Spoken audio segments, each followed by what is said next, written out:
O futuro de uma ilusão. Sigmund Freud. Capítulo 1. Quando já se viveu por muito tempo numa civilização específica e com frequência se tentou descobrir quais foram suas origens e ao longo de que caminho ela se desenvolveu, fica-se às vezes tentado a voltar a olhar para outra direção e indagar qual o destino que a espera e quais as transformações que está fadada a experimentar. Logo, porém, se descobre que, desde o início, o valor de uma indagação desse tipo é diminuído por diversos fatores, sobretudo pelo fato de apenas poucas pessoas poderem abranger a atividade humana em toda a sua amplitude. A maioria das pessoas foi obrigada a restringir-se a somente um ou alguns de seus campos. Entretanto, quanto menos um homem conhece a respeito do passado e do presente, mais inseguro terá de mostrar-se seu juízo sobre o futuro. E há ainda uma outra dificuldade, a de que precisamente num juízo desse tipo as expectativas subjetivas do indivíduo desempenham um papel difícil de avaliar, mostrando ser dependentes de fatores puramente pessoais de sua própria experiência, do maior ou menor otimismo de sua atitude para com a vida, tal como lhe foi ditada por seu temperamento ou por seu sucesso ou fracasso. Finalmente, faz-se sentir o fato curioso de que, em geral, as pessoas experimentam seu presente de forma ingênua, por assim dizer, sem serem capazes de fazer uma estimativa sobre o seu conteúdo. Tem primeiro de se colocar a certa distância dele, isto é, o presente tem de se tornar o passado para que possa produzir pontos de observação a partir dos quais elas julguem o futuro. Dessa maneira, qualquer pessoa que ceda à tentação de emitir uma opinião sobre o provável futuro de nossa civilização fará bem em se lembrar das dificuldades que acabei de assinalar, assim como da incerteza que, de modo bastante geral, se acha ligada a qualquer profecia. Disso decorre, no que me concerne, que devo efetuar uma retirada apressada perante tarefa tão grande, e com rapidez buscar a pequena nesga de território que até o presente tem reivindicado minha atenção, tão logo determinei sua posição no esquema geral das coisas. A civilização humana, expressão pela qual quero significar tudo aquilo em que a vida humana se elevou acima de sua condição animal e difere da vida dos animais, e desprezo ter que distinguir entre cultura e civilização, apresenta, como sabemos, dois aspectos ao observador. Por um lado, inclui todo o conhecimento e capacidade que o homem adquiriu com o fim de controlar as forças da natureza e extrair a riqueza desta para a satisfação das necessidades humanas. Por outro, inclui todos os regulamentos necessários para ajustar as relações dos homens uns com os outros e, especialmente, a distribuição da riqueza disponível. As duas tendências da civilização não são independentes uma da outra. Em primeiro lugar, porque as relações mútuas dos homens são profundamente influenciadas pela quantidade de satisfação instintual que a riqueza existente torna possível. Em segundo, porque, individualmente, um homem pode, ele próprio, vir a funcionar como riqueza em relação a outro homem, na medida em que a outra pessoa faz uso de sua capacidade de trabalho ou escolha como objeto sexual. Em terceiro, ademais, porque todo indivíduo é virtualmente inimigo da civilização, embora se suponha que esta constitui um objeto de interesse humano universal. É digno de nota que, por pouco que os homens sejam capazes de existir isoladamente, sintam, não obstante, como um pesado fardo os sacrifícios que a civilização deles espera, a fim de tornar possível a vida comunitária. A civilização, portanto, tem de ser defendida contra o indivíduo, e seus regulamentos, instituições e ordens dirigem-se a essa tarefa. Visam não apenas efetuar uma certa distribuição da riqueza, mas também a manter essa distribuição.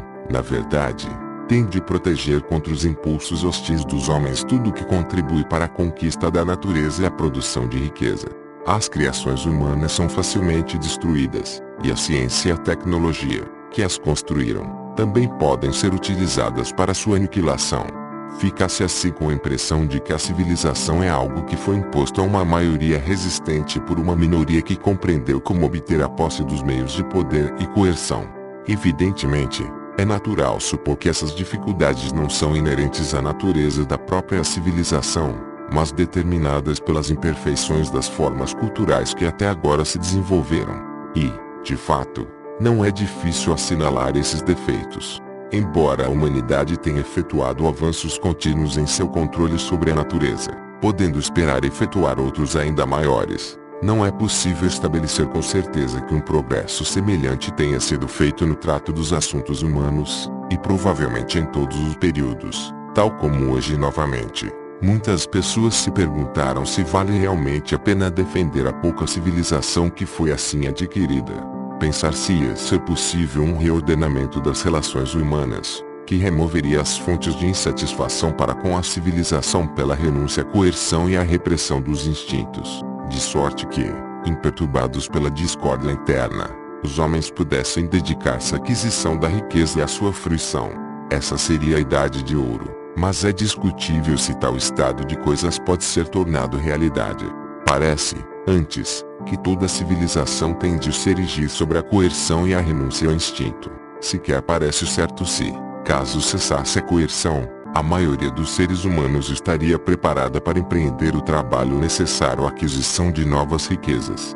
Acho que se tem de levar em conta o fato de estarem presentes em todos os homens tendências destrutivas e, portanto, antissociais e anticulturais, e que, num grande número de pessoas, essas tendências são suficientemente fortes para determinar o comportamento delas na sociedade humana. Esse fato psicológico tem importância decisiva para nosso julgamento da civilização humana, onde, a princípio, poderíamos pensar que sua essência reside no controle da natureza para o fim de adquirir riqueza, e que os perigos que a ameaçam poderiam ser eliminados por meio de uma distribuição apropriada dessa riqueza entre os homens. Parece agora que a ênfase se deslocou do material para o mental. A questão decisiva consiste em saber se, e até que ponto, é possível diminuir o ônus dos sacrifícios instintuais impostos aos homens, reconciliá-los com aqueles que necessariamente devem permanecer e fornecer-lhes uma compensação. É tão impossível passar sem o controle da massa por uma minoria, quanto dispensar a coerção no trabalho da civilização, já que as massas são preguiçosas e pouco inteligentes, não têm amor à renúncia instintual e não podem ser convencidas pelo argumento de sua inevitabilidade. Os indivíduos que as compõem apoiam-se uns aos outros em dar rédea e alívio à sua indisciplina. Só através da influência de indivíduos que possam fornecer um exemplo e a quem reconheçam como líderes, as massas podem ser induzidas a efetuar o trabalho e a suportar as renúncias de que a existência depende. Tudo correrá bem se esses líderes forem pessoas com uma compreensão interna, superior das necessidades da vida, e que se tenham erguido à altura de dominar seus próprios desejos instintuais. Há, porém, o perigo de que, a fim de não perderem sua influência, possam ceder à massa mais do que esta a eles. Por conseguinte, parece necessário que sejam independentes dela pela posse dos meios de poder à sua disposição. Expressando-o de modo sucinto, existem duas características humanas muito difundidas, responsáveis pelo fato de os regulamentos da civilização só poderem ser mantidos através de certo grau de coerção, a saber, que os homens não são espontaneamente amantes do trabalho e que os argumentos não têm valia alguma contra suas paixões. Conheço as objeções que serão levantadas contra essas afirmações. Dir-se-á que a característica das massas humanas aqui retratada, a qual se supõe provar que a coerção não pode ser dispensada no trabalho da civilização, constitui, ela própria, apenas o resultado de defeitos nos regulamentos culturais, falhas devido às quais os homens se tornaram amargurados, vingativos e inacessíveis. Gerações novas, que forem educadas com bondade, ensinadas a ter uma opinião elevada da razão, e que experimentarem os benefícios da civilização numa idade precoce, terão atitude diferente para com ela. Senti-la como posse sua estarão prontas, em seu benefício, a efetuar os sacrifícios referentes ao trabalho e à satisfação instintual que forem necessários para sua preservação. Estarão aptas a fazê-lo sem coerção e pouco diferirão de seus líderes. Se até agora nenhuma cultura produziu massas humanas de tal qualidade, isso se deve ao fato de nenhuma cultura haver ainda imaginado regulamentos que assim influenciem os homens, particularmente a partir da infância.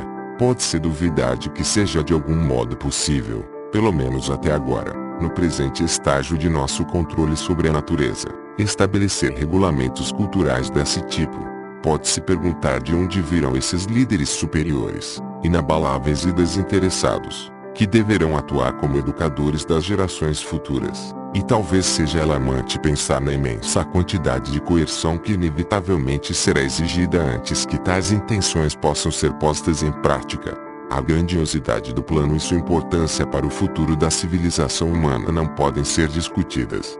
É algo firmemente baseado na descoberta psicológica segundo a qual o homem se acha aparelhado com as mais variadas disposições instintuais, cujo curso definitivo é determinado pelas experiências da primeira infância.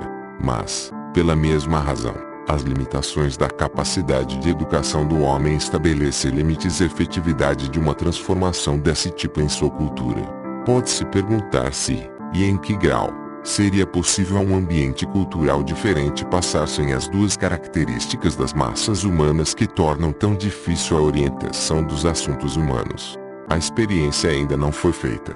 Provavelmente uma certa percentagem da humanidade, devido a uma disposição patológica ou a um excesso de força instintual, permanecerá sempre associal. Se, porém, fosse viável simplesmente reduzir uma minoria à maioria que hoje é hostil à civilização, já muito teria sido realizado. Talvez tudo que pode ser realizado. Não gostaria de dar a impressão de me ter extraviado da linha estabelecida para minha investigação. Verem.